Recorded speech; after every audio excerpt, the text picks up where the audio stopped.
91 সালে যেমন তত্ত্বাবধায়ক সরকারের ফর্মুলা বুঝেন নাই, এখন আবার পিয়ার পদ্ধতিও নাকি আপনারা বুঝেন না।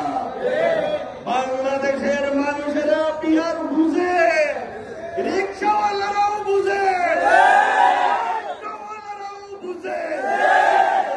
আপনার বাড়িতে যিনি রান্না করে আপনাকে ভালো মতো খাওয়ায়, আপনার গৃহিণীও পিয়ার পদ্ধতি বুঝে। আপনারা আবার ফেসিবাদের মতো, স্বৈরাচারী হাসিনার মতো ক্ষমতা দখল করে সাদাবাজি করবেন, এটি জনগণ বুঝতে পেরেছে।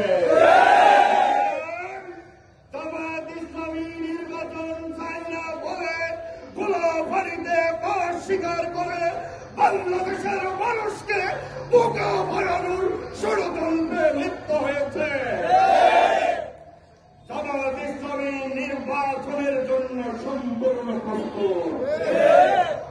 আপনারা বড় দল হিসাবে 300 আসনের একটি আসনও এখনো প্রার্থী ঘোষণা করতে পারেন নাই।